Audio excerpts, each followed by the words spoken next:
వందే మాతరం, వందే మాతరం, వందే మాతరం. భరతమాత వందనం, తెలంగాణ తల్లి వందనం.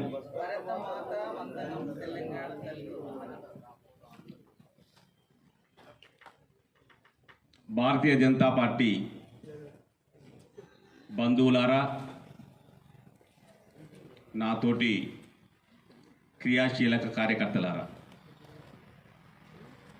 మీ అందరికీ తొలుత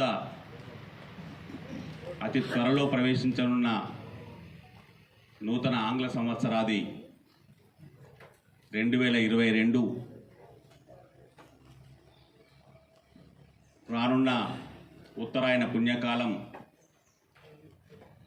మహాపర్వం మకర సంక్రమణ శుభాకాంక్షలు తెలుపుతా ఉన్నాను. శిక్షణ శిబిరం ఇది. లోతుగా విషయాన్ని చర్చించుకునేటువంటి ఆస్కారం కలిగి ఉండాల్సిన సందర్భం కాబట్టి నేను మీతో కూర్చొనే ముచ్చటిస్తాను.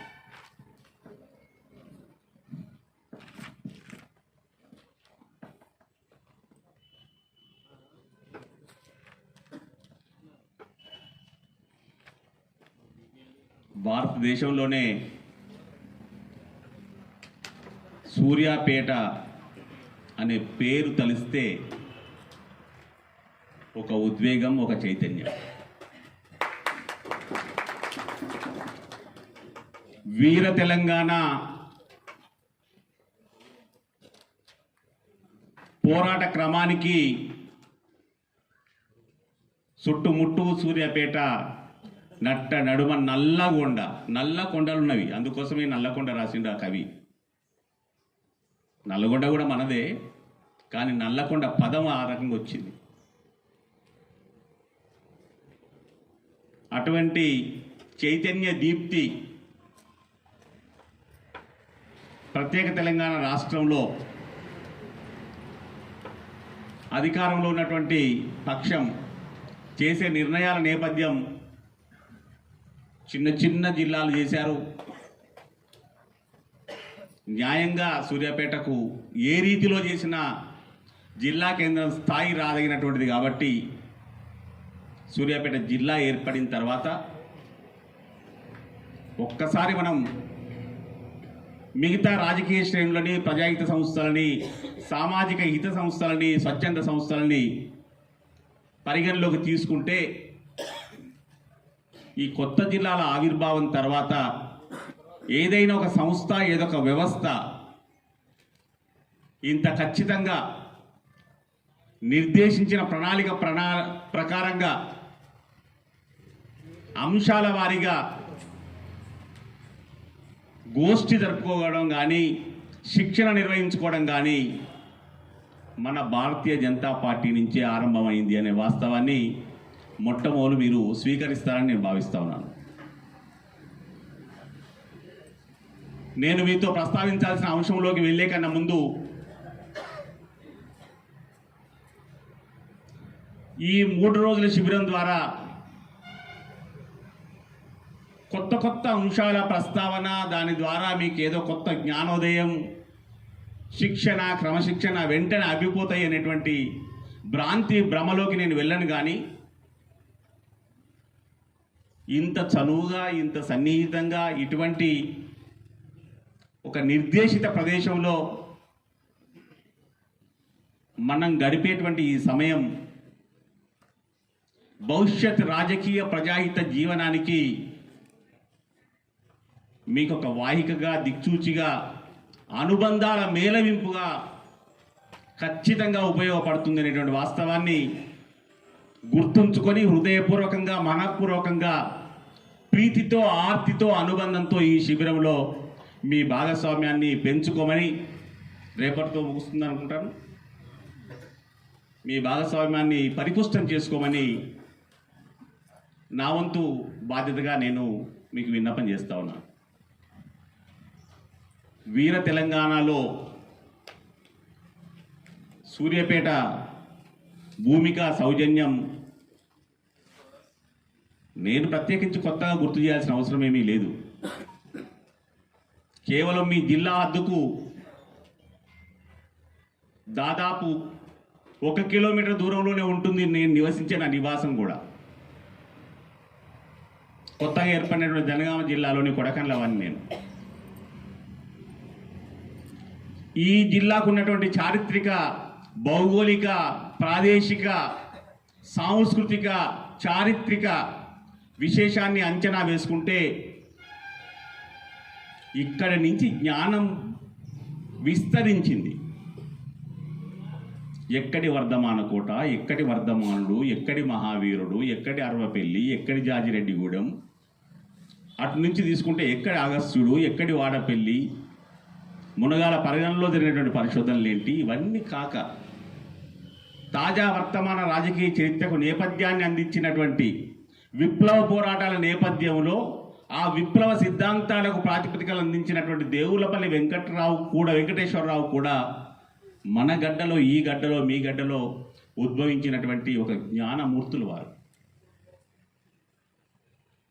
అంతేకాకుండా సాంస్కృతికంగా మాత్రమే కాకుండా ధార్మికంగా ఎంత విశేషమైన క్షేత్రం, ఎటు నుంచి ఎటువైపు చూసుకున్నా. అంతేకాకుండా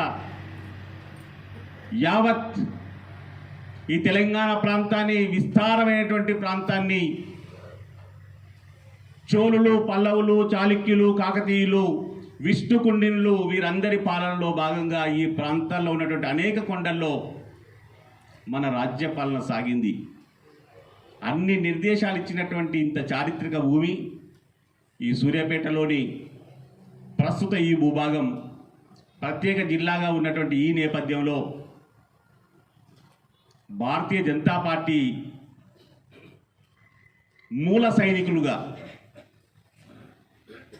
భవిష్యత్తును భారతీయ జనతా పార్టీ కోసం అనుకూలంగా సూర్యాపేట జిల్లా ప్రజానీకాన్ని సమాయత్తం చేసేటువంటి గురుతరమైన బాధ్యత కలిగినటువంటి క్రియాశీలక యోధులుగా మీ కర్తవ్య దీక్ష పదునెక్కాలి. అందుకోసం మనం సమాయత్తం కావాలి. అందులో భాగంగా నిర్దేశించిన ప్రణాళికలో భారతీయ జనతా పార్టీ తెలంగాణ రాష్ట్ర శాఖ నుంచి నాకు అందిన ఆదేశం ప్రకారం భారతదేశ దౌత్య నీతిలోని పరిణామ క్రమం 2014 నుంచి ఏ రీతిలో ఉండింది,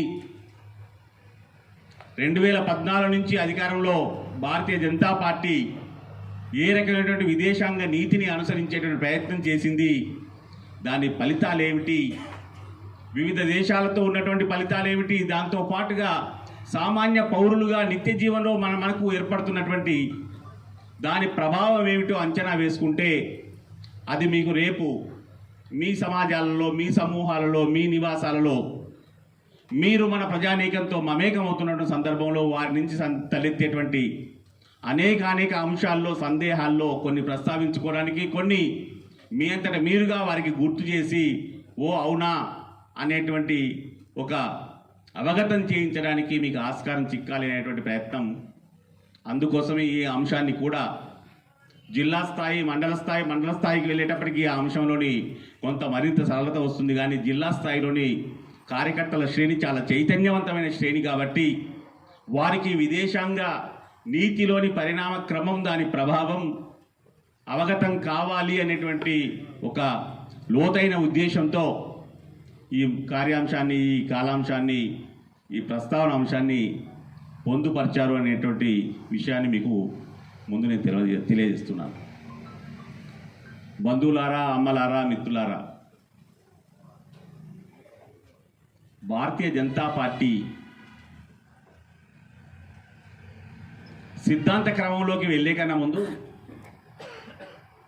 ప్రపంచమంతా కూడా ఎంతో సరదాగా తీసుకున్నటువంటి ఒక సందేశాన్ని భారతదేశం నుంచి ఒక సందేశంగా, ఒక నీతిగా, విదేశాంగ రణనీతిగా తీసుకున్నటువంటి ఒక అంశాన్ని మనం ఎప్పుడు మనసులో పెట్టుకోవాల్సినటువంటి అంశాన్ని మీకు తొలుత గుర్తు చేసే ప్రయత్నం చేస్తా.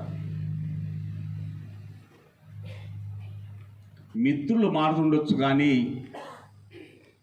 పక్కింటి వారు మారే ఆస్కారం లేదు. दोस्त बदल सकते हैं मगर पड़ोसी बदलते नहीं। ఈ అలవోకగా చెప్పినటువంటి కవితాత్మకంగా చెప్పినటువంటి ఈ మాట ఓ అవును కదా, ఇంత వాస్తవం కదా అని చెప్పి ప్రపంచవ్యాప్తంగా ఉన్నటువంటి నిపుణులైన ఉద్దండులైన దౌత్య నిపుణులు, విదేశాంగ నిర్ణాయకులు దాన్ని ఒక చాలా సరళమైన సూత్రమే కానీ అత్యంత ప్రధానమైన సూత్రంగా స్వీకరించి ఆ పలుకులు చిరునవ్వుతో ఆటపాటగా చెప్పినటువంటి ఆ మహనీయునికి ఈనాటికి కూడా అదే రీతిలో మర్యాద సంస్కారం, ఇప్పుడు వారు శ్రద్ధాంజలి పొందేటువంటి దశలో ఉన్నారు కాబట్టి వారికి ఆ శ్రద్ధాంజలి కూడా అందుతూ ఉంది. అంతటి ఉదాత్తమైన రీతిలో సందేశాన్ని ఇచ్చినటువంటి అటల్ బిహారీ వాజ్పేయి గారు ప్రపంచవ్యాప్తంగా విదేశాంగ మంత్రులుగా కొన్ని దేశాల విదేశాంగ మంత్రులని స్మరించుకునేటువంటి క్రమమే వస్తే హెన్రీ కిసింజర్ని అమెరికా విదేశాంగ మంత్రిగా ఏ రీతిలోనైతే గుర్తుపెట్టుకుంటారో అదే రీతిలో అటల్ బిహారీ వాజ్పేయి గారిని గుర్తుంచుకునేటువంటి విశిష్టమైన నేపథ్యం ఉన్నది అనే వాస్తవాన్ని మనం మరవద్దు. ఆయన విశ్వమానవుడు, అంత మాత్రమే కాకుండా సౌభ్రాతృత్వానికి సౌజన్యానికి ప్రతీక. ఆయన ఎంత దూరం కూడా వెళ్ళగలిగాడు అంటే 1971లో బంగ్లాదేశ్ ఆవిర్భావం సమయంలో అప్పటి ప్రధానమంత్రిని ఇందిరాగాంధీ గారిని విజయేందిరా ఈమె దుర్గా అని చెప్పగలిగినటువంటి దిటువు, సౌజన్యం, నిండుదలం కలిగినటువంటి అటల్ బిహారీ వాజ్పేయి గారి స్ఫూర్తి. అదే రీతిలో తాను అందించినటువంటి అనేక పరిణామ క్రమాలలో, పరిపాలనా క్రమంలో తనకున్నటువంటి సంప్రదింపుల సౌజన్యాన్ని గౌరవిస్తూ మన తెలుగు బిడ్డడే ప్రధానమంత్రిగా ఉన్న సమయంలో సంక్షిప్తంగా ఉన్నటువంటి ప్రపంచ చర్చా వేదికపైకి భారతదేశం తరఫున వెళ్ళే ప్రతినిధి బృందానికి నాయకత్వం ప్రతిపక్ష నేత అయిన అటల్ బిహారీ వాజ్పేయి ఉండాలి అనేటువంటి నిర్ణయం మన తెలుగు బిడ్డ నిర్ణయం చేస్తే సాధారణంగా ఆ ఆహ్వానాన్ని సున్నితంగా తిరస్కరిస్తారు. కానీ భారతదేశ ఔన్నత్యాన్ని బయటికి చెప్పేటువంటి ఒక బాధ్యత భారతీయునిగా నా పైన తొలుత ఉంది కాబట్టి అంతే సంస్కారంతో నేను స్వీకరించి మీరు ఆశించిన మేరకు నేను పని చేయగలనో లేదో కానీ నా వంతు విద్యుక్త ధర్మాన్ని నా శక్తి మేరకు నిర్వర్తిస్తాను అని చెప్పి భారతదేశ ప్రతినిధి బృందానికి అటల్ బిహారీ వాజ్పేయి గారు నాయకునిగా వెళ్ళి ఆ సంక్షిప్త సమయంలో భారతదేశం యొక్క ఘన కీర్తిని సుస్థిరం చేసి వచ్చినటువంటి వాస్తవ నేపథ్యం నుంచి ఇవాల్టి వర్తమానంలోకి వద్దాం. బంధువులారా, దౌత్యం, విదేశాంగ నీతి అంటే బరువైన పదార్థంగా చూడాల్సిన అవసరం ఏం లేదు. యుక్తితో పరస్పరం మసలుకునేటువంటి సకల ప్రవర్తనలు దౌత్యంలోనే వస్తాయి. కానీ దేశాల మధ్య దౌత్య నీతి, విదేశాంగ నీతి అనే సమయానికి దాని వైపు చాలా బరువైన పదార్థంగానే చూసేటువంటి లక్షణం కూడా మన పాలక పక్షాల్లోనూ మన అధికార వర్గాల్లోనూ ఉండడం వాస్తవం. అందుకే 2014 కన్నా ముందు, 2014 తర్వాత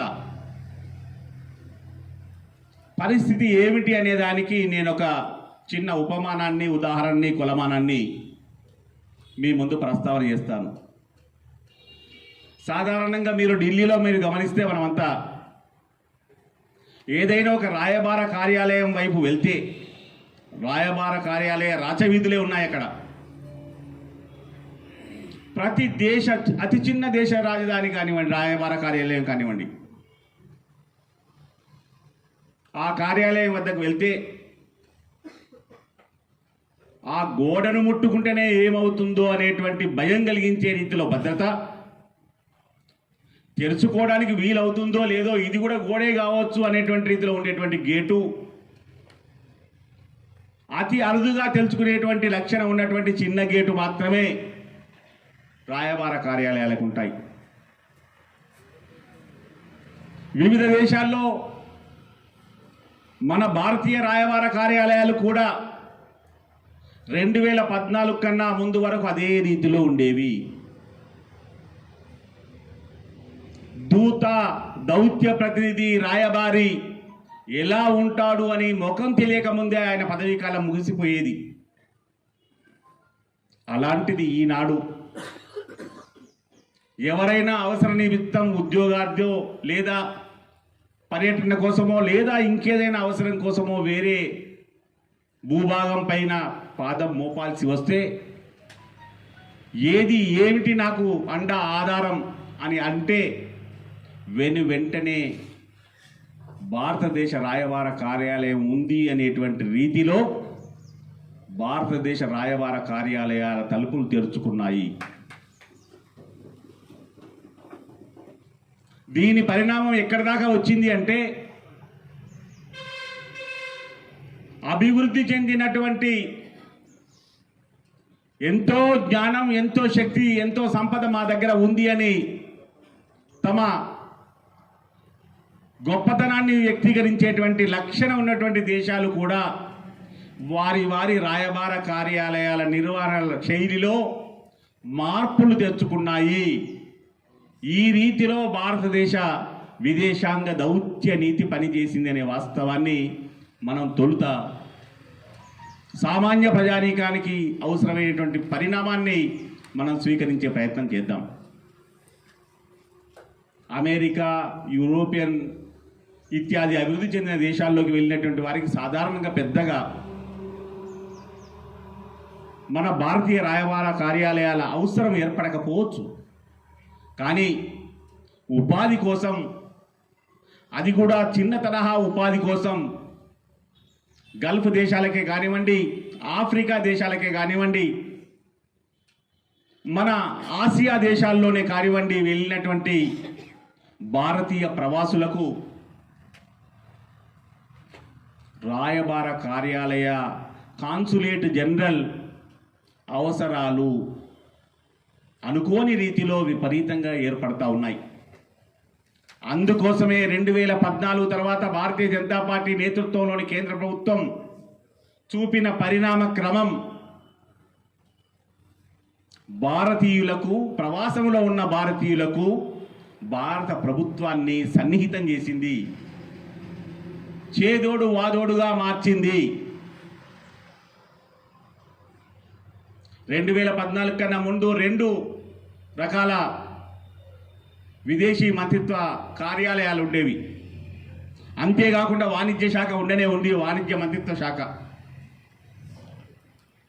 వివిధ దేశాల్లో కూడా వాణిజ్య మంత్రిత్వ శాఖలు విదేశాంగ విధానంలో ఇమిడి ఉన్నప్పటికీ వేరుగా ఉంటాయి. దాంతోపాటుగా రక్షణ వ్యవహారాల కోసం రక్షణ మంత్రి దేశీయంగా పనిచేయాల్సిన, విదేశీ పరమైనటువంటి సంప్రదింపులు చేయాల్సిన బాధ్యతల్లో కూడా ఉంటారు. కానీ 2014లో భారతీయ జనతా పార్టీ కేంద్రంలో నేతృత్వాన్ని స్వీకరించిన తర్వాత ఒక మంత్రిత్వ శాఖను రద్దు చేసింది. అందరూ ఇదేమిటి అని చెప్పి విస్తుపోయారు. కొన్ని విపరీతార్థాలు చేసేటువంటి ప్రయత్నం కూడా చేశారు. అది ఏమిటి అంటే ప్రవాస భారతీయుల సంక్షేమ శాఖ. ప్రవాస భారతీయుల సేవా మంత్రిత్వ శాఖకు ఒక సీనియర్ రాజకీయ దురంధరులని మంత్రిగా నియుక్తం చేసేటువంటి లక్షణం కూడా ఉండేది. దానిని ఏకంగా 2014లో భారతీయ జనతా పార్టీ ప్రభుత్వం రద్దు చేసింది. రద్దు చేసినటువంటి విపరీతార్థాల నుంచి కేంద్ర ప్రభుత్వం తరఫున వచ్చిన సందేశం ఒక్కటే,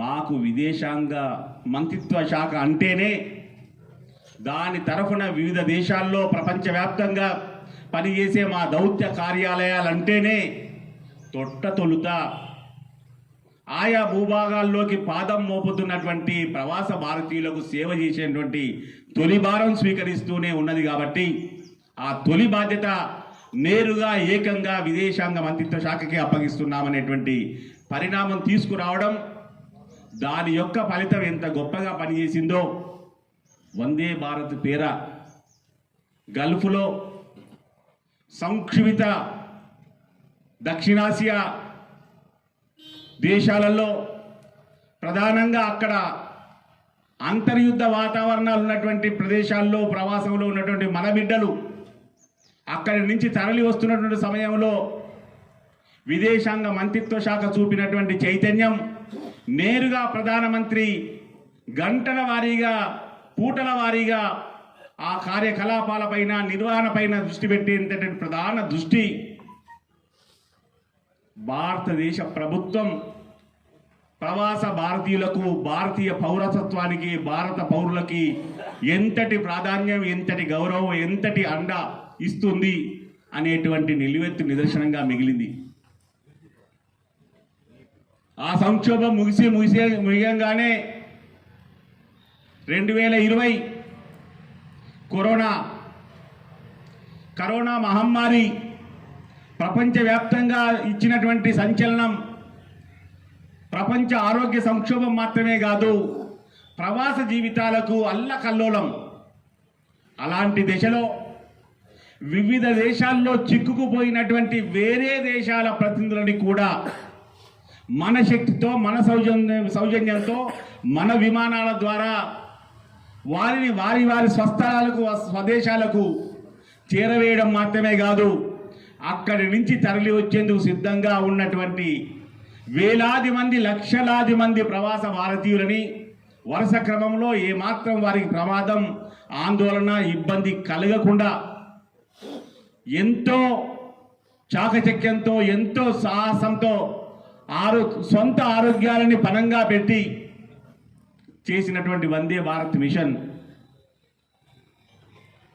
భారతీయ పౌరసత్వం పట్ల, భారతీయ ప్రవాస జీవితాల పట్ల భారత ప్రభుత్వం చూపేటువంటి విదేశాంగ క్రమశిక్షణగా మనం స్వీకరించాలి.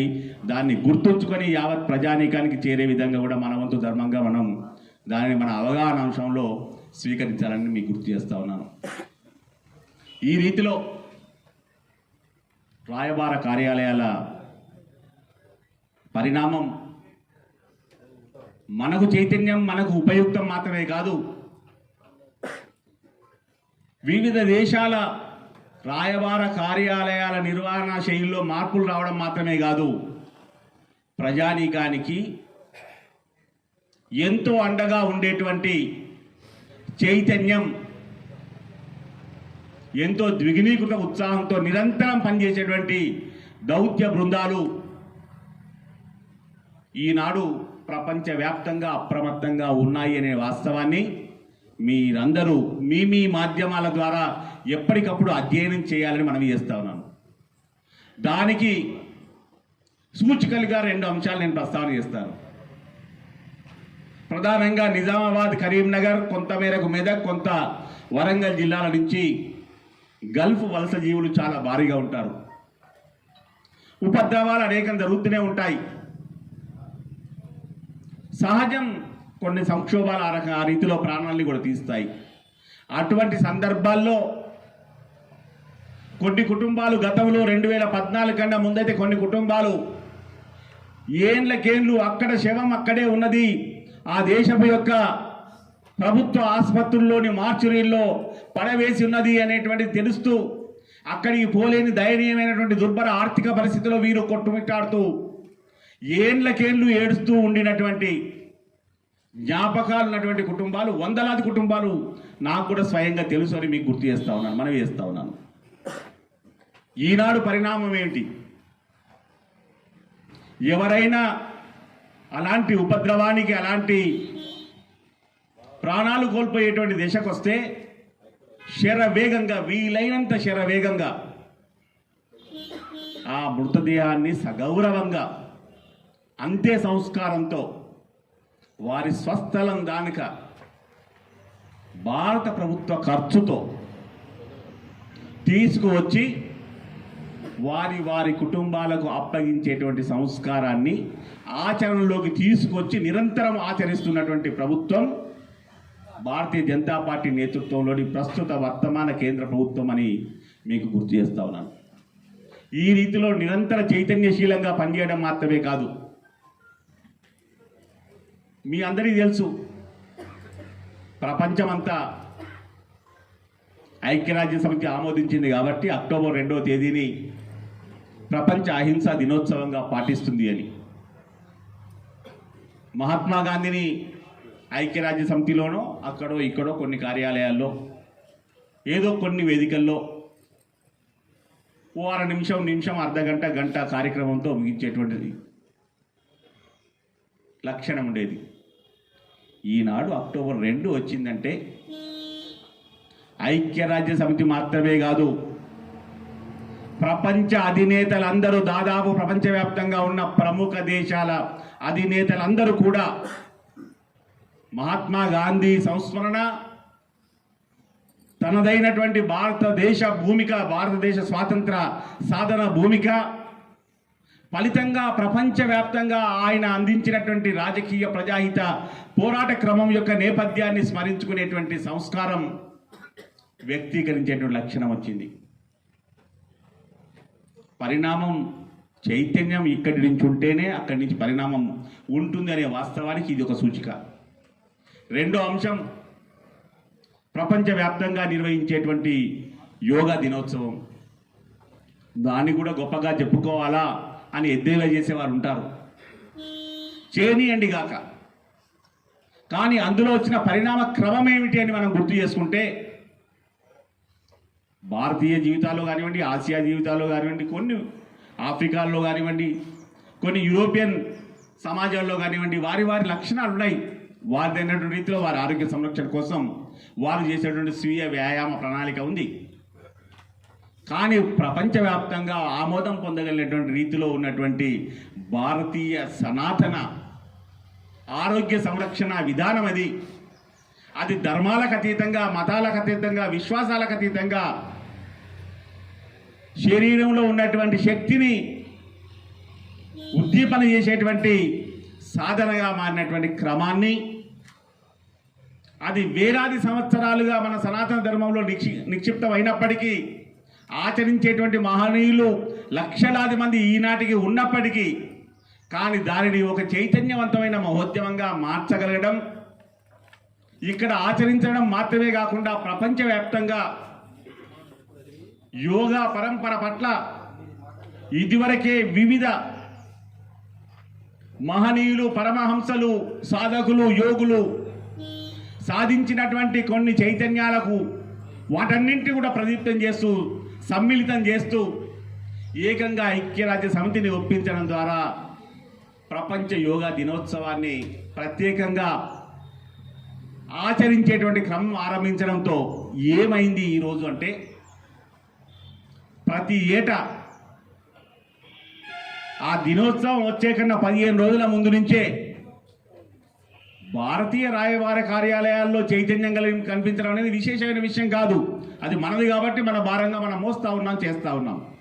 కానీ వివిధ దేశాల దౌత్య ప్రతినిధులు కూడా వారిదైనటువంటి ఆసక్తితో, చైతన్యంతో, సౌజన్యంతో ఎంత ఉత్సాహంగా వాటిని ఆచరిస్తూ ఉన్నారో, ఆ దినోత్సవం యొక్క విశేషం ఎంతగా మనకు పులకరింత కలిగిస్తూ ఉన్నదో గుర్తు చేసుకోమని, దాని ద్వారా ప్రజాహితానికి, ప్రజా చైతన్యానికి ఏ కోణం నుంచి కూడా, ఏ ఒక్క కోణాన్ని 360 డిగ్రీలలోని మొత్తం ఈ వృత్తంలోని ఏ ఒక్క మూలని, ఏ ఒక్క కోణాన్ని కూడా ఏమాత్రం వదలకుండా సద్వినియోగపరిచేటువంటి క్రమశిక్షణ భారతీయ జనతా పార్టీ నేతృత్వంలోని కేంద్ర ప్రభుత్వం ఆచరించి చూపిస్తున్నది అనే వాస్తవంగా దీనిని ఒక సూచనాంశంగా మీరు గుర్తుంచుకోవాలని నేను మనవి చేస్తా ఉన్నాను. అంత మాత్రమే కాక ప్రపంచవ్యాప్తంగా భారతదేశం తరఫున జరిగేటువంటి సాంస్కృతిక ఉత్సవాలు, పర్వదినాలు ఇది వరకు అమెరికా శ్వేత సౌధంలో దీపం వెలిగించాలి అంటే 6 నెలల కష్టం ఉండేది. అప్పుడప్పుడు కొంతమంది చైతన్యవంతులైనటువంటి మన ప్రవాస భారతీయులు అక్కడ కూడా ఉత్సాహంగా ఉన్నారు, కృషి చేసేవారు, అమెరికా అధ్యక్షుని కూడా ఒప్పించేవారు. అతి కష్టం మీద ఏదో ఒక చిన్నది క్యాండిలో అదో ఏదో వెలిగించేటువంటి అదే దీపావళి, అదే దసరా, అదే ఇతర ఉత్సవాలు వచ్చినాయి అంటే వివిధ దేశాల అధినేతలు మన సనాతన ధర్మం పట్ల మన భారతీయులు చూపేటువంటి అనురక్తిని ఏ రీతిలో గౌరవిస్తూ వారు కూడా ఆచరించడం ద్వారా మన పట్ల ఎలాంటి మర్యాదను వ్యక్తీకరిస్తున్నారో ఇది చైతన్యం, ఇది పరిణామం. అంటే చెప్పుకోవడానికి ఇది చాలా సులువైందే, చాలా చిన్నదే, దీన్ని కూడా గొప్పగా చెప్పుకుంటారా అంటే అవును, వ్యక్తి యొక్క ప్రవర్తన సరళిలో మార్పు తీసుకొచ్చేటువంటి ఏ చిన్న ప్రయత్నం కూడా అది గుణాత్మకంగా పనిచేస్తే అది ఎంత సుదీర్ఘంగా దాని ప్రభావం ఉండబోతుందో అందుకోసమే దీన్ని గుర్తుంచుకోవాలని నేను మీకు మనవి చేస్తా ఉన్నాను. ఇక విదేశాంగ కార్యాలయాల అంశంలోనే ఈనాడు పాస్పోర్టు, బహుశా సూర్యాపేట జిల్లా వాసులకు పెద్దగా పాస్పోర్ట్ల అవసరాలు ఉండకపోవచ్చుగాక, కానీ కొన్ని నగరాల్లో ప్రధానంగా వలస జీవితాల మీద ఆధారపడేటువంటి చాలామందికి మన నిజామాబాద్, కరీంనగర్ ఇత్యాది జిల్లాల్లోని బిడ్డలకి పాస్పోర్ట్ అవసరాలంటే అది తొలి విజయం కింద లెక్క. పాస్పోర్ట్ కోసం చేసే ప్రయత్నం 6 నెలలు పట్టిన సందర్భాలు కూడా ఉన్నాయి గతంలో. ఈనాడు బహుశా మీ సూర్యాపేటలో కూడా జరిగినాయి కావచ్చు. పాస్పోర్టు పంపిణీ, మంజూరీ, సేవా కేంద్రాల నిర్వహణ, దరఖాస్తు చేసుకునేటువంటి విధానం ఎంత సరళమైంది. దరఖాస్తు చేసుకునేటువంటి విధానంలో వచ్చినటువంటి సరళత్వంతో పాటుగా పరిశీలన ముగిసిన తర్వాత ఎంత ఆగమేఘాల మీద ఏమాత్రం ఇబ్బంది లేకుండా అభ్యర్థన చేసినటువంటి వ్యక్తికి ఇచ్చిన చిరునామా ప్రకారంగా వెతుక్కుంటూ చాలా భద్రమైనటువంటి ఒక కవర్లో అంది వస్తున్నటువంటి భారతీయ పాస్పోర్ట్ యొక్క రూపాన్ని, అందుబాటులో ఉన్నటువంటి శక్తిని, అవసరాన్ని, శాస్త్ర సాంకేతిక పరిజ్ఞానాన్ని ఎంత నిక్కచ్చిగా వినియోగం చేసుకునేటువంటి లక్షణాన్ని ఆచరణలోకి తెచ్చిందో చూపుకోవడానికి సగటు మనిషికి అర్థమయ్యేటువంటి ఆయుధం పాస్పోర్టు. అంత మాత్రమే కాకుండా ఇదివరకు ఎవరైనా పాస్పోర్టు కోసం ఇక్కడ దరఖాస్తు చేసుకుంటే రాయబార కార్యాలయాల ముందుకు వెళ్ళినటువంటి రీతిలోనే ఉండేది. ఎక్కడ ఇచ్చొచ్చామో తెలియని పరిస్థితి. కానీ ఈనాడు అలవోకగా వెబ్సైట్ ద్వారా మీకున్నటువంటి మీ చేతిలోని అస్త్రం నుంచే శరవేగంగా దరఖాస్తు చేసుకోవచ్చు. దాంతో పాటుగా ఏదైనా పరిశీలనలో అవసరం ఏర్పడితే వినడానికి ప్రతినిధులను కూర్చోబెట్టారు. ఎదుట మనిషి కనిపిస్తున్నప్పుడు చెప్పేటువంటి సందేశం, లేదా మీరు ఫోన్లో ఏదైనా ఒక ప్రయత్నం చేసిన తర్వాత తిరిగి ఎలక్ట్రానిక్ శబ్దంగా అదే మాట కనుక తిరిగి వస్తే ఎంత వేదన కలుగుతుందో దయచేసి గుర్తు చేసుకోండి. దానికి బదులు ఈనాడు వచ్చినటువంటి చైతన్యం పూర్తి స్థాయి పరిణామం. అంటే ప్రజల సమక్షంలోకి పాలన అన్ని కోణాల్లో తీసుకురావడం వేరు, ఈ కోణంలో తీసుకురావడం అతి కష్టమైంది. కానీ దీన్ని కూడా సాధించి పెట్టారు. అందుకోసమే తాజాగా అమెరికా ఒక నిర్ణయం చేసింది. దయచేసి గమనించండి బంధువులారా. వీసా కోసం చేసే అభ్యర్థనలో ప్రతి ఒక్కరికి ఇంటర్వ్యూ అవసరం లేనటువంటి నిర్ణయం తాజాగా అమెరికా ప్రభుత్వం తీసుకున్నది. ప్రధానంగా భారతదేశం నుంచి ఉన్నటువంటి దరఖాస్తుల విషయంలో ఆ రకమైనటువంటి సౌజన్యం ఇప్పుడు ఏర్పడింది. ఎందుకు అంటే దేశం పట్ల ఉన్నటువంటి ప్రాధాన్యత ఇతర దేశాలు ఏ రీతిలో గౌరవిస్తూ వెళ్తాయి అనే దానికి సంకేతంగా దీన్ని స్వీకరించమని నేను మీకు గుర్తు చేస్తా ఉన్నాను. ఇక భారతదేశం పట్ల ఏ రకమైన గౌరవం ఉన్నది? నిక్కచ్చిగా ఆలోచన చేద్దాం. మనమేమి లేని దాన్ని లేనట్టుగా ఉన్నదాన్ని ఉన్నట్టుగా చూడాల్సిన అవసరం ఉంది. ఉన్నదాన్ని లేనట్టుగా లేని దాన్ని ఉన్నట్టుగా భ్రమించాల్సిన అవసరం లేదు. ఇది శిక్షణ, ఇది లోతుగా విశ్లేషించుకునేటువంటి సందర్భం. మనం అవగాహన కలిగించుకోవడం చాలా నిజాయితీగా కలిగించుకోవాలి. ఏమైనా ఉందా, ఏదైనా ఉన్నదా అనేటువంటి ప్రశ్నకు నేను ఒక్క జవాబు ఇస్తాను. గత 2 సంవత్సరాలుగా కరోనా భయంతో కాదు, తన దేశంలో ఉన్న అంతర్గత సమస్యలతో రష్యా అధ్యక్షుడు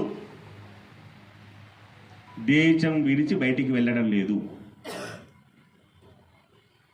అమెరికా అధ్యక్షుడు కొత్తగా వచ్చినాడు, స్వాగతం పంపినాడు, ఆహ్వానం పంపినాడు. మనం కలుసుకుందాం మిత్రమా, మీరు దయచేసి రండి మా దేశానికి. మా అమెరికా వాషింగ్టన్లోని శ్వేత సౌధం మీకు స్వాగతం పలకడానికి సంసిద్ధంగా ఉంది. రష్యా అధ్యక్షుడు చాలా సున్నితంగా తిరస్కరించాడు. అయ్యా, మీ ఆహ్వానానికి కృతజ్ఞతలు, కానీ నేను మాత్రం మీ అమెరికాకు రాను. మీ పట్ల నాకు గౌరవం ఉంది, నా పట్ల మీకు గౌరవం ఉంది కాబట్టి మనం మధ్య మార్గంగా ఒక మధ్య స్థలంలో కలుసుకుందామని సూచన చేస్తే, అదే క్రమంలో అటు నుంచి అమెరికా అధ్యక్షుడు, ఇటువైపు నుంచి రష్యా అధ్యక్షుడు జెనీవాకు వెళ్ళి జెనీవాలో కూర్చొని ముచ్చరించుకొని వెళ్ళిపోయినటువంటి వాస్తవం. అలాంటి రష్యా అధ్యక్షుడు గత 2 ఏళ్లుగా తన దేశ అంతర్గత సమస్యల నేపథ్యంలో దేశం విడిచి వెళ్ళడం సముచితం కాదు అని తనను తాను ఎప్పటికప్పుడు కట్టడి చేసుకుంటున్నటువంటి రష్యా అధ్యక్షుడు నిన్నగాక మొన్న ఎక్కడికి వచ్చాడు, ప్రపంచంలోని ఏ మూలకు వెళ్ళాడు, ఎక్కడ ఏ దేశ అధినేతతో కూర్చొని సంప్రదింపులు చేశాడు అనేటువంటిది గమనిస్తే భారతదేశ ఖ్యాతి, భారతదేశం సాధిస్తున్నటువంటి ప్రపంచవ్యాప్తంగా భారతదేశాన్ని ఏ రీతిలో ఎంత శక్తివంతమైనటువంటి, ఎంత దౌత్య ప్రధానమైనటువంటి, ఎంత వర్తక ప్రధానమైన, ఎంత ఆయుధ పరమైనటువంటి ప్రధానమైనటువంటి దేశంగా దీన్ని గౌరవిస్తూ ఉన్నారో మనం అర్థం చేసుకోవచ్చు. ఆ రీతిలో రష్యా అధ్యక్షుని అమెరికా ఆహ్వానం తిరస్కారంతో పాటుగా స్వయంగా నేనే వస్తాననేటువంటి సందేశం ఇచ్చి, గణతంత్ర దినోత్సవానికి వచ్చిపోవచ్చు కదా అని అంటే లేదు, అప్పటిదాకా ఆగితే బాగుంటట్లేదు అని చెప్పి భారతదేశానికి, మన దేశ రాజధానికి వచ్చి మన సమక్షంలో మనం అందరం చూస్తుండగా మన దేశ ప్రధానితో సంప్రదింపులు చేసి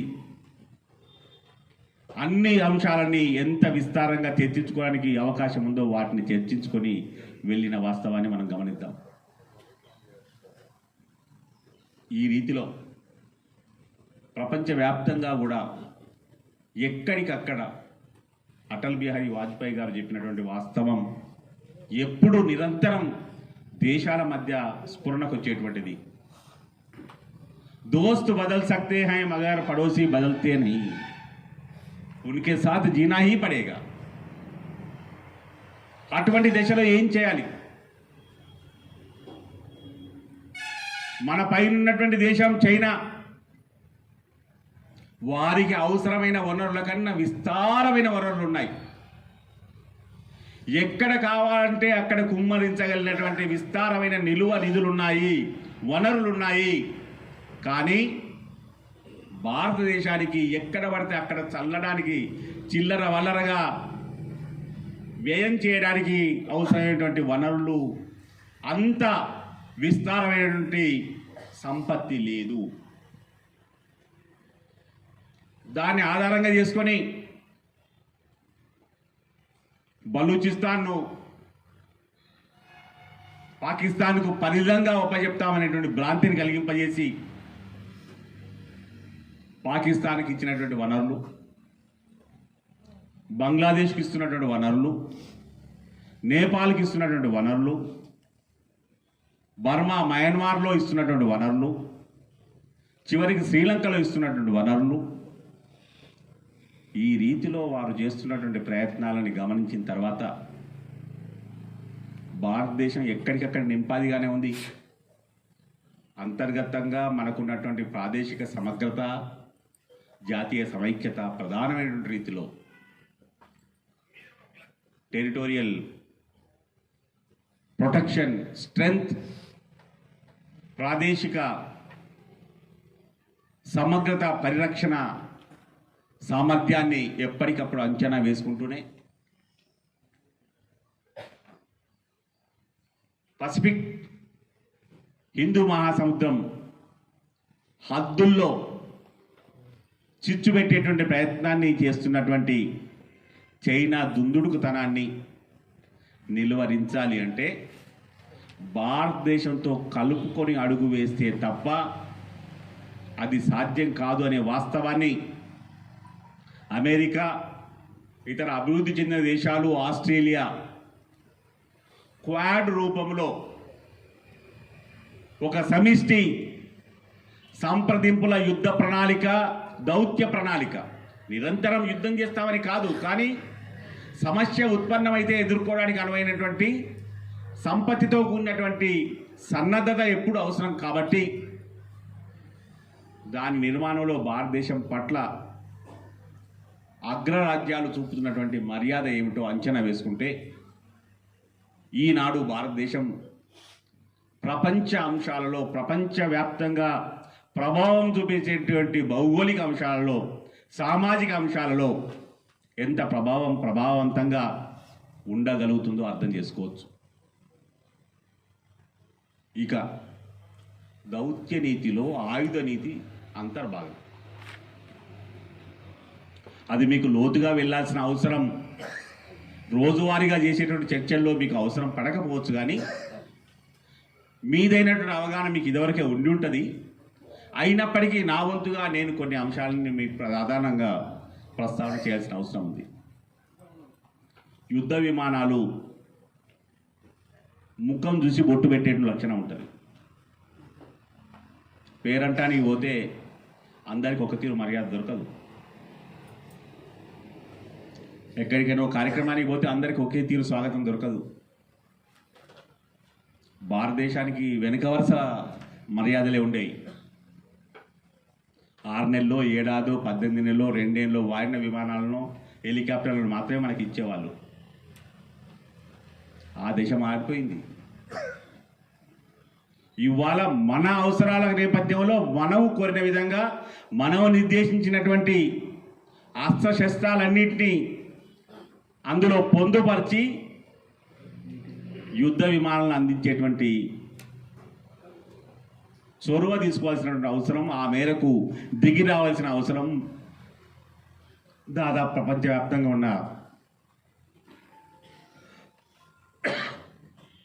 అన్ని సాయుధ సంపత్తి, సాయుధ ఉత్పత్తి దేశాలకి కలిగిన వాస్తవాన్ని రాఫెల్ యుద్ధ విమానాలని మనం రప్పించడం ద్వారా రుజువు చేయగలిగాం. ఇవాళ ఇంకేం చేయగలిగామంటే రాఫెల్ యుద్ధ విమానాలలో కొన్ని అంతర్గతంగా జోడించాల్సినటువంటి అంశాలు, ఆ పరికరాలు సకాలంలో పంపిణీ జరగలే. దానికి భారతదేశం ఉత్పత్తిదారు మీద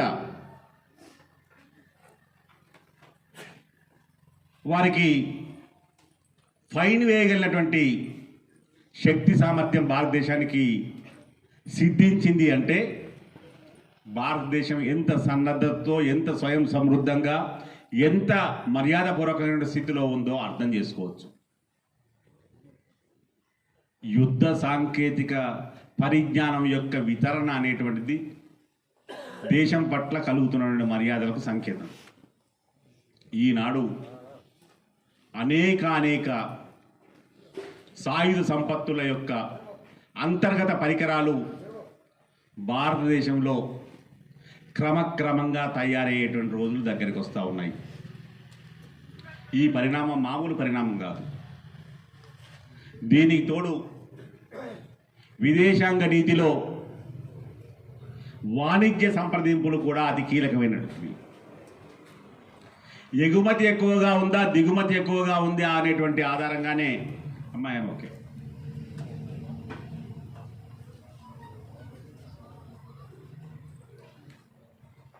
ఏదైనా ఒక దేశం యొక్క విశ్వసనీయత నిర్ధారణ అవుతుంది. ఇప్పటిదాకా చెప్పినవన్నీ మధ్య మర్యాదలు మాత్రమే. విశ్వసనీయత ఎవరికి ఉంటుంది? ఒక మామూలు అర ఎకరం ఉన్నటువంటి రైతు 15,000 20,000 ఇది వరకు బ్యాంకు నుంచి రుణం పొందాలి అంటే ఉన్న కష్టం ఏంటి? ఆ రోజుల్లో కూడా బాగా పరపతి కలిగినటువంటి భారీ విశ్వసనీయత సాధించినటువంటి గొప్ప సంస్థకో పెద్ద కాంట్రాక్టర్కో 50 లక్షలు, 1 కోటి, 10 కోట్లు, 50 కోట్లు కావాలి అంటే అదే బ్యాంకు అధిపతి సంచిలో పెట్టుకొని సూట్ కేసులో పెట్టుకొని తీసుకొచ్చి అప్పగించిపోయేటువంటి పరిస్థితి ఉంది అంటే దాని ఆధారంగా పరపతి అంచనా ఉంటుంది. ఈనాడు భారతీయ వాణిజ్య పరంపర ఎలా ఉందో అర్థం చేసుకోవడానికి ఆ ఉదాహరణ మీకు పనికొస్తుందని చెప్పి నేను చెప్తా ఉన్నాను. అయితే వాణిజ్య సంప్రదింపుల్లో ఏకపక్షంగా ప్రపంచ వాణిజ్య సంస్థనో అమెరికానో ఇతర దేశాలో వారి అడుగులకు మనం అడుగులు ఒత్తాల్సినటువంటి రీతిలో ఉండేటువంటి సంప్రదింపులు ఇప్పుడు జరగడం లేదు, జరిగే ఆస్కారం లేనే లేదు. ఇది ఎంత మామూలు పరిణామం కాదు. మనకు వనరులు పెద్దగా పెరగలేదనేటువంటి మాట మీకు చెప్పాను.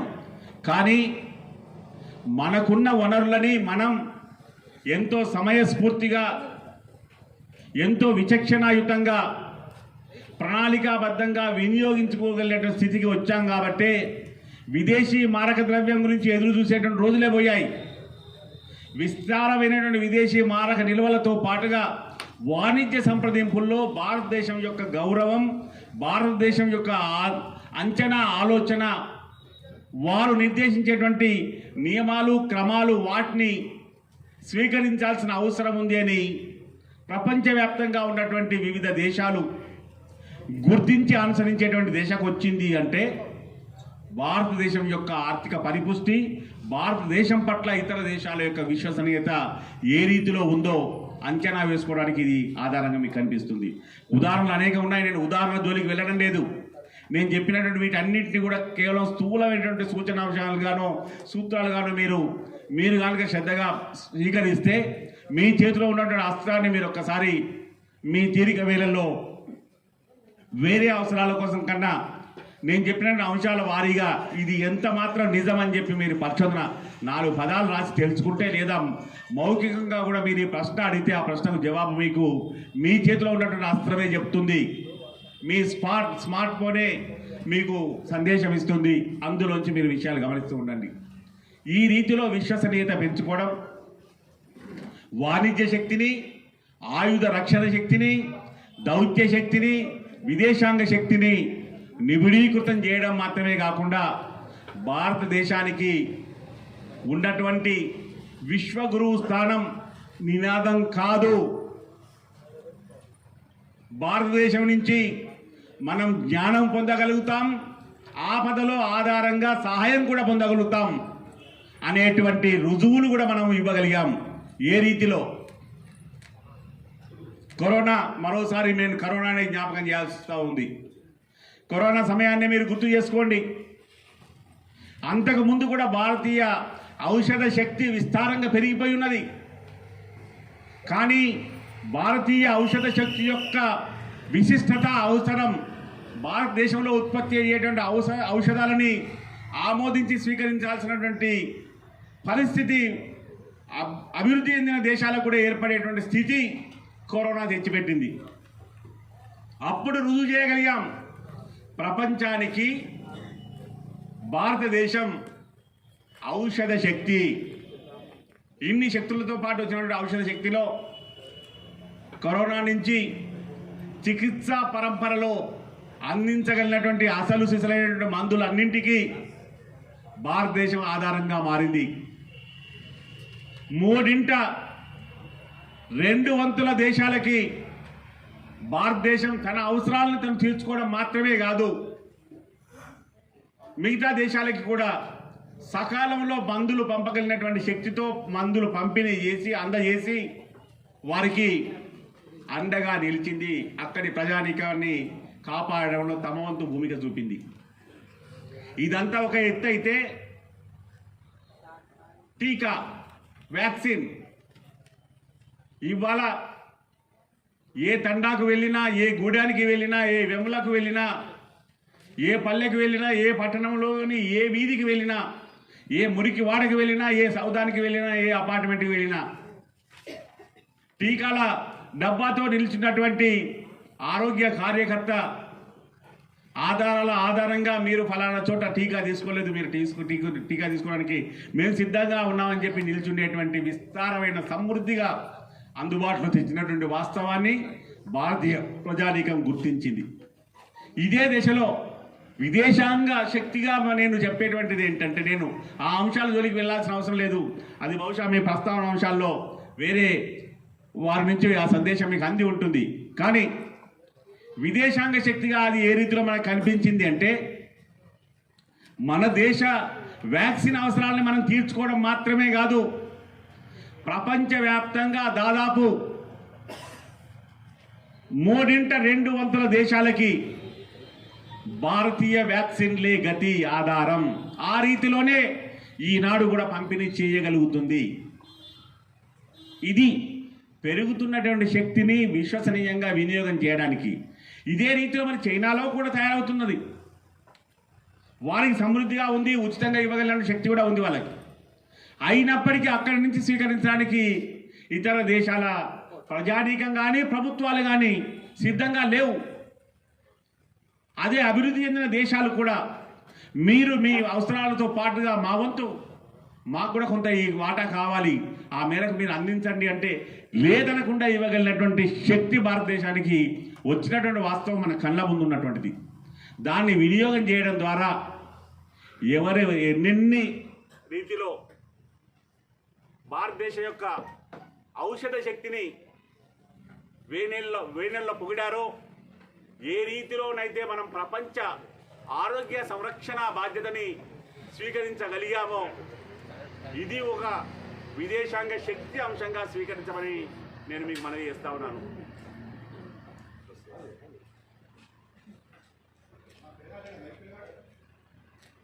No problem. అయినా నేను చెప్పే అంశాలు ఉంటాయి. మిత్రులారా, బంధువులారా, ఇది నిత్య జీవన అవసరాల్లో సగటు మనిషికి కేంద్ర ప్రభుత్వం ద్వారా అందేటువంటి ఫలాలలో అత్యంత ప్రధానమైన, గుణాత్మకమైన, గౌరవం ఇచ్చేటువంటి శక్తిగా అంశంగా ఈనాడు భారతదేశం సాధించినటువంటి విదేశీ సమృద్ధిని, విశ్వసనీయతని, మర్యాదని స్వీకరించమని, ఇదే రీతిలో మీరు వస్తున్నటువంటి పరిణామాల్లో భారతదేశం పట్ల చూపేటువంటి మర్యాద ఏ రీతిలో ఉంటుంది, ఉండబోతుంది అనే దానికి ఇంకొక అంశం మీ సమక్షంలో ప్రస్తావన చేసి నేను నా చర్చని ముగించే ప్రయత్నం చేస్తాను. బంధువులారా, భారతదేశంలో, ఆస్ట్రేలియాలో, మరికొన్ని దేశాల్లో భారత ప్రధాని తొలుత ఒక ప్రత్యేకమైన కార్యక్రమాన్ని చేపట్టారు. ప్రవాస భారతీయులని తన పర్యటన సందర్భంగా ఆయా దేశాల్లో వారికి అనువైనటువంటి క్షేత్రంలో సమావేశపరిచి వారందరినీ విస్తారంగా బహుళ సంఖ్యలో కలుసుకొని వారికి భారతదేశం అండగా ఉన్నది, ఉంటుంది, అంత మాత్రమే కాకుండా తాము ప్రవాసం ఉన్నటువంటి దేశంలో వారికి మర్యాద మరింత విస్తృతంగా అందుతుంది అని చెప్పేటువంటి ప్రయత్నంగా, అదే ప్రయత్నంలో ఒక కలికితురాయిగా మిగిలినటువంటి అంశం అమెరికాలో జరిగినటువంటి ఒక బహిరంగ ప్రవాస భారతీయ మహాప్రదర్శన. అక్కడికి భారత ప్రధాని వెళ్ళడం తన మర్యాద, తను పాటించేటువంటి సంస్కారం. కానీ దాంతో పాటుగా ఏకంగా ఆ దేశ అధ్యక్షుని కూడా అక్కడికి రప్పించడం ద్వారా భారతదేశం యొక్క శక్తి ఎంతటిది, భారతదేశ నాయకత్వంతో కలిసి పనిచేయాల్సిన అవసరం అగ్రరాజ్యాలకు కూడా ఏ మేరకు ఉన్నది అనేటువంటి విషయాన్ని మరింత ప్రస్తుతంగా ప్రపంచానికి తెలియజెప్పేటువంటి సందర్భంగా దాన్ని మనం స్వీకరించవచ్చు. ఈ రీతిలో అంకిత భావంతో మార్పు గుణాత్మకమైనది మాత్రమే కాదు, సమూలమైనటువంటి మార్పుని 2014 నుంచి భారతీయ జనతా పార్టీ ప్రపంచ దేశాల సరసన మన మర్యాదను మరింత ఇనుమడింపజేసేందుకు ద్విగుణీకృతమైనటువంటి అంకిత భావంతో చేస్తున్నటువంటి వాస్తవాన్ని మీరు ఎప్పటికప్పుడు మీకు అందుబాటులోకి వచ్చేటువంటి అంశాల ఆధారంగా, మీకు తెలిసి వచ్చేటువంటి విషయాల ఆధారంగా మన యొక్క విశ్వసనీయత ఏ రీతిలో ఎంత గొప్పగా భారతదేశం ఉన్నతిని, భారతీయ ప్రజానీకం యొక్క మర్యాదని, దాంతోపాటు భారతీయ ప్రజానీకం యొక్క జీవన ప్రమాణాలని పరిరక్షణ చేసేటువంటి ప్రయత్నంగా ఏ రీతిలో అంకిత భావంతో ఉండబోతుందో మీరు మీ ఉన్నటువంటి విషయ పరిజ్ఞానాన్ని విస్తరణ చేసుకోవడం ద్వారా మీ కార్యక్షేత్రంలో మీరు దిగ్విజయంగా ముందుకు సాగాలని, తదనుగుణంగా తెలంగాణలో ముందు మరిన్ని భారీ సవాళ్లున్నాయి. అన్ని రకాల పోరాటాలు సంసిద్ధమైనటువంటి ప్రజాహిత సంస్థ భారతీయ జనతా పార్టీ.